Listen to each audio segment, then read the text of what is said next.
Allahın bəşəriyyəti, ümumiyyətlə mövcudatı xəlq etməsi Quran-ı Kərimdə bir xilqət sözü işlənir. Bir də fitrət sözü işlənir. Məsələn, deyir ki, Allah bir yerdə xaləqəl insan, insanı xəlq etdim. Bir də fətərəs səmavati vəl-ərz, fitrət verdi səmalara və məsələn deyək ki, bu ən çox mənəvi varlıqlar üzərində biz görürük işlənir ki, Allahın fitrət verməsi və yaxud bir şey deyim sizə. Məsələn, bir var ki, Allahın xəlq etdikləri içində təbəqə-təbəqə yaratdığı. Məsələn, deyir ki, yeri, göyü 6 günə xəlq etdi. Amma Yasin surəsinin sonuncu ayəsində belə bir termin işlənir ki, o Allah nəyi istəsə yaratmaq, ona deyər ki, bir kəlmə, kun fəyəkun, ol, o da dərhal olar. İndi biz burada bu din alimlərinin əksəriyyəti bu xilqəti iki hissə, ruh, əmr aləmi, xəlq aləmi deyə bölüblər. İndi ruh da əmr aləminə məxsus bölgüyə düşür. Sizcə Allah Teala bu xilqəti xəlq edəndə elə düzdür, şübhəsiz ki, biz bunu Allahın işinə qarışmaq mənasında demirik. Bu sadəcə olaraq bir fəlsəfi sual kimi ortaya çıxır. Məgər elə bir dəfə kun fəyəkun deyib yeri göyü yaratmaq olmazdımı ki, Adəmi hətta məsələn hissə-hissə o təbəqələrdən deyir ki, palçıqdan yoğruldu, sonra ruh üfürüldü. İndi bunun deməli hardasa bir mahiyyəti, mənası, məğzi var. İndi bu barədə istəyərdim bir qədər bir şərh verərdiniz ki, bu nə ilə bağlıdır ki, hissə-hissə, təbəqə-təbəqə xəlq etmək bir də var, dərhal kun fəyəkun demək. O sualın müxtəlif tərəflərdən əslində baxsaq, olsun ki, müxtəlif cavablar da ola bilər, amma mən öz mövqeyim olaraq, subyektiv olaraq belə yaxınlaşıram məsələyə. İnsanların əksəriyyət, yəni bütünlüyü ilə bütün insanlar Allah Taala'nın qanunlarını yaşamaqla mənəvi bir təkamülə doğru gedirlər. Necə ki, Nəsiminin bizlərə dediyi kamil insan olmaq, kamilləşmək, gözəl bir insan olmaq, əxlaqın ən üst səviyyəsinə yetişmək. Və o kamilliyi bütün insanlar üçün yaşanaraq qazanılır. Hər kəs onun üzərində mübarizə aparmalıdır. İçəridə nəfs deyilən bir varlığından bildiyimiz kimi ən böyük cihad olan, yəni mübarizəyə, döyüşə, bir növü öz istəkləri ilə savaşa girirsən və o istəklərin qurban verilməsinin əvəzində Allah həm özün qula tanıdır, yəni öz sevgisini onun qəlbinə doldurur. Təbii sevginin girdiyi yerdə onun gözəl əxlaq ola bilər.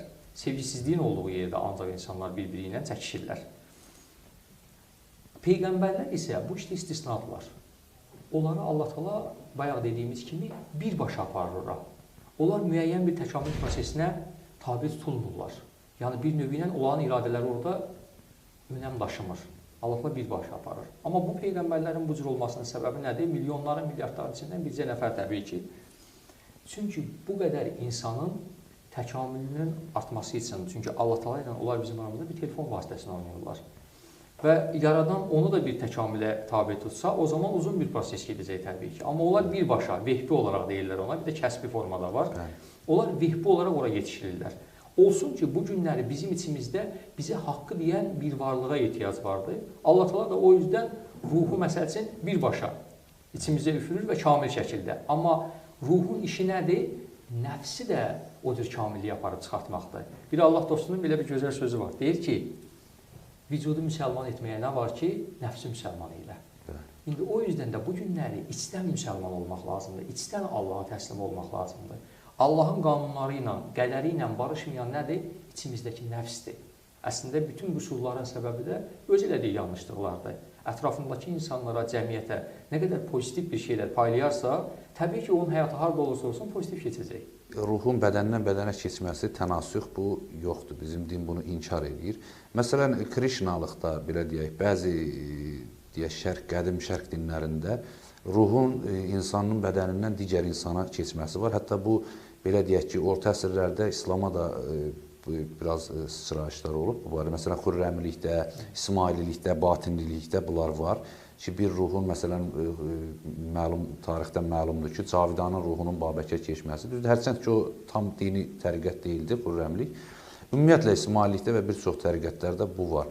Sizcə, ümumiyyətlə, İslam bildiyimiz kimi ruhun bədəndən bədənə keçməsini inkar etdiyi bir halda. Amma biz Qurandan görürük ki, Allah Teala məhz Adəmə ruhun özü tərəfindən üfləndiyini bildirir. Bu, sizcə necə? Məgər Allah da şübhəsiz ki, Allah insan deyil, bəşər deyil. Amma hər halda bir varlıqdan digər varlığa ikinci ruhun keçməsi kimi bu müqayisələndirilə bilərmi? Yox, bu tənasüxdür, yoxsa bu necə buna izah verərdiniz? O prizmadan çıxış eləyənlər əslində nədən barizən elə deyirlər? Çünki həqiqətən də bu günləri, bugünkü dövrdə də hətta o mümkündür, o faktlarla rastlaşırıq ki, bəzi insanlar özündən çox-çox öncə yaşamış babasının və yaxud da hər hansı bir şəxsin haqqında olan informasiyaları eynən söyləməkdədirlər. Və buradan təbii ki, biz də belə düşünürük ki, ondakı olan ruhun buna girişidir. Amma Quran-ı Kərimlə baxdığımız zaman əslində cinlər dediyimiz bir varlıqlar var. Bayaqları söylədiyiniz kimi Allah-Teala 6 aləm yaradır. Aləmlər bir-birinə paraleldirlər. Bizim aləmə paralel olan bərzəx aləmimiz var, nəfslərimiz təbii ki, bütün ölən insanlar orada. Cinlərin aləmi var və onlara paralel olan onların bərzəx aləmi var. Əmr aləmi var, bir də zülmani aləm var. Bir-birinə paralel. 7-ci isə ərşə aladır təbii ki. Və cinlər bizlərdən fərqli olaraq uzun ömürlü yaşayırlar. Bəzən era ilə bir neçə 2000, 3000 il belə yaşaya bilirlər. Və cinlərin insan vücuduna girmələri var. Bu təbii ki, istisna olunmur və bu günlərdə görünür də. Və cinlər insan vücuduna girdikləri zaman onu təbii ki, nə edirlər? Öz əsarətləri altına almağa çalışırlar. Və həmən babada olan o cin bu günləri növbəti birinə gəlib girə bilir. Və eyni informasiyaları buna verməyə başlayır. Yəni, o babanın dövründə yaşayan cin, belə deyək. Təbii ki, həmən cin... Məlum ki, onların ömrü uzun olur. Ömrü uzun olur, bəli, onlar minillərlə yaşaya bilirlər. Və o yüzdən də həmən informasiyaları burada verməyə başlayır. Biz onu, amma Allah-Teala Quran-ı Kərimdə Səcdə surəsi 9-da deyir ki, mən insana ruhumdan üfürdüm. Ruh deyilən varlıq insandan başqa heç bir varlığa aid deyil, yalnız insan onu götürüb üzərinə və insanda var. Və həmən ruh da insan iki formada, ya həyatda ikən, yaşarkən onu Rəbbinə qaytarır. Rad surəsi 20-21-ci ayətlərə baxsaq deyir ki, onlar Allahla olan əhdlərini yerinə getirərlər. Allahın Allaha qovuşturulmasına əmr etdiyi şeyi ona, bir kəlməsi keçirirlər, ona qovuşturarlar. Və o yüzdən də ruhun Allaha qovuşması mütləq baş verir. Sadəcə olaraq onu insanlar ya ölən zaman qeyri-ixtiyari olaraq Allah-Teala alır, aparır və yaxud da ki, insan özü içindəki bir dua ilə, Nizami Gəncəvinin o zamanında necə dua edib istədiyi kimi, Füzulinin məsəlçin o şeirlərində bildirilir ki, ruhun Allaha qayıtması, canı canan diləmək, verməmək olmaz. Ey dil, o nə sənindir, nə mənimdir. Hətta orada deyir ki, sən nə niza eləyirsən, nədən çəkişirsən? Nəfislə vücudun orada bir diyaloqu var əslində.